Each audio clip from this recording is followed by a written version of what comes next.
Hello. How's everybody doing today? School to prison pipeline. This is something I came across as I was doing research for some of my other videos, and it kind of struck me as crazy and sad and true. So I don't know how many people actually know about this, but I figured we'd get it out there. The school to prison pipeline describes the rising pattern of students' exposure to law enforcement, which has created an increase in children going from school to jail, school to prison. It's through expulsion and suspension, and through a lot of their resource officer programs. So, if I can get this to, there we go. In these days, it is doubtful that any child may reasonably be expected to succeed in life if he is denied the opportunity of an education, such as an opportunity where the state has undertaken to provide it is a right that must be made available on all equal terms. And that was in 1954. And it's true, but it doesn't happen. This first slide here is basically, it's just a nice little list of statistics. So you got school to prison and foster care to prison. And I didn't do much on the foster care to prison. All of this is school to prison, but you know, those statistics are there if you'd like to look at them. And what I'm seeing over and over is students of color, be it Latino or Black children, are more likely to be pushed out of the school system than white children are. 40% of students expelled from U.S. schools each year are Black. 70% of students involved in in-school arrests or referred to law enforcement are Black or Latino. 3.5 times as likely to be suspended than whites, Black students are. Black and Latino students are twice as likely to not graduate, and 68% of all males in state and federal prison do not have a high school diploma. That is a large number. And you know, this kind of comes from, and I noticed this a lot when I was looking at it, does the exposure to the law enforcement officers, the bringing in of the law enforcement officers, is that what is increasing these arrests, or is it the law enforcement officers were brought in because of a problem that they needed to take care of? And really, nobody has an answer for that. I've not seen a good answer for that. It's just like a chicken or an egg. You know, what came first, the chicken or the egg? It's just perpetual cycle, and it's insane. These are preschool and kindergarten expulsion rates. I didn't realize children in preschool and kindergarten got expelled, but apparently they do. So this begins the process here, and you can see comparatively the black bars to the red bars are Black children compared to non-Blacks. So there is higher there. United States, we love to put people in prison, you know. We have the highest rate of incarceration of any country in the world. What does that tell you? The highest rate of incarceration of any country in the world. How free is that really? That's my question to you. If we're supposed to be free, why are so many people in jail? And if you look at what most people are in jail or prison for, it's marijuana. It's non-violent marijuana. It's just ridiculous. Anyway, back to this. In 2015, this was the numbers that I was able to find. Iowa had the most aggravated assault and larceny. Illinois had the most robbery and weapons arrests. And South Dakota had the most drug arrests. And this is numbers for juvenile lockup. Just graph gives you or the little chart there gives you some basic ideas. And these are the things that really, as I started finding them, that really kind of hit home for me was 1 in every 14 murders has a child involved. 1 in every 13 aggravated assaults, there's a child involved. 1 in every 5 robberies, there's a child involved. And when I say there's a child involved, I don't mean that they're the one being assaulted or murdered or having their things taken. They are committing these crimes. 68% of juveniles who have been locked up will reoffend within a year, and 11% of all juveniles in lockup have tried to commit suicide. That's a large number. That's more than 1 in every 10 kids that's in lockup.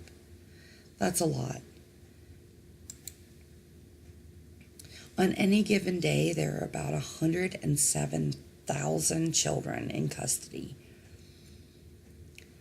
14,500 in adult facilities, which could be low security or mental health facilities. 9,100 in local jails. 5,400 in adult prisons. And 44 of 50 states have children locked up with adults. And I know when you're thinking about this, it's like, okay, well, what did they do? Do they deserve to be in with adults? You have to think about how I am in no way saying that children should get a free pass, when they commit these heinous crimes or things like that. Absolutely not at all. That's not at all what I'm saying.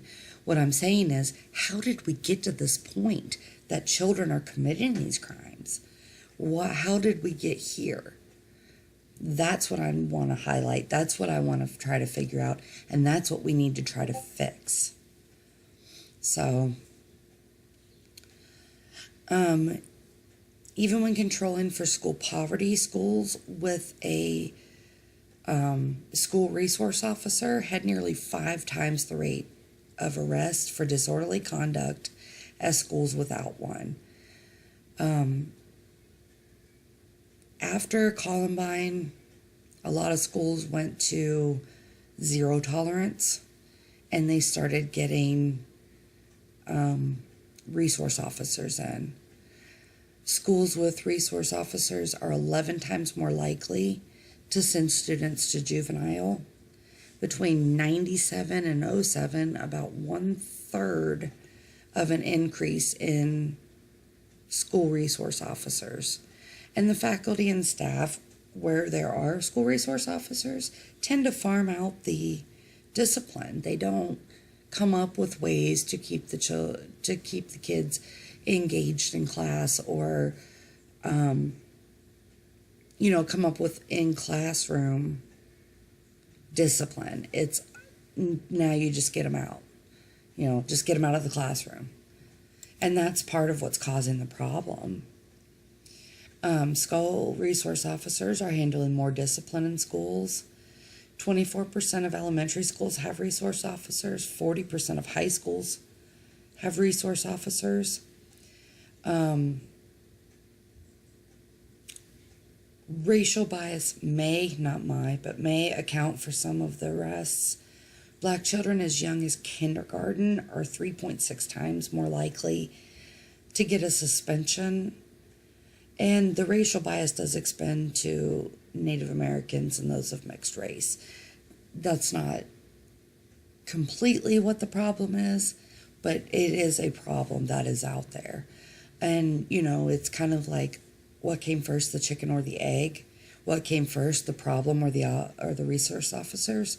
Did they bring in the resource officers because they were having the problems, or are they having these problems because they brought in the resource officers?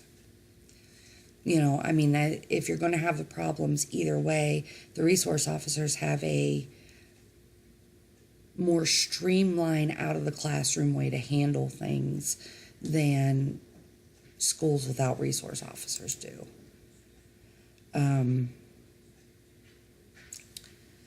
The causes, things that have created the school to prison pipeline, is the rising pattern of kids' exposure to law enforcement officers with the increase of school resource officers.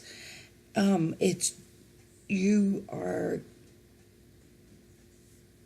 schools are creating this us versus them dichotomy, and that's not helping anything at all, because it's just making the kids more, instead of seeing the school resource officers as a resource or as someone that could help them, they are seen as, someone that's pulling them out of school for acting up. And it's not helping. It's really not helping anything. It's really not helping at all. 47 of 50 states have made it easier to try children or try underage offenders as adults. That is also part of the problem with the school to prison pipeline, zero tolerance policies, and poor education due to repeated expulsion or suspension. That can increase the dropout rate, which increases the likelihood of committing crimes. Removing children from the classroom has detrimental effects. Poor education tends to lead to menial jobs that don't pay enough to support a family, which leads to, criminal activity, and it brings it back, the pipeline to completion. So you're taking the kids out of the classroom because they're acting up. Then they have poor education. So they're poorly educated, so they end up in menial jobs that don't pay enough to support a family, which then leads them to the criminal activity. So it's this never-ending cycle. The U.S. has the highest incarceration rate. I think I said that already. We spend over 70 billion, not million, billion. 70 billion annually in incarceration, parole, and probation. Juvenile facilities are overcrowded and understaffed. 500,000 kids are taken to juvenile incarceration in any given year. That's 500,000 kids that are incarcerated in any given year at some point or another. That's just insane. We have to think about this. We have to do better. We have to do better for our kids. This was just hopefully a quick little look into what is going on, what is happening. And, just because your kids aren't in juvenile or whatever, don't think that they're not affected by this. They are. It affects every one of us. So you can, if you want to, you can email me there, my Twitter. I got a sister channel.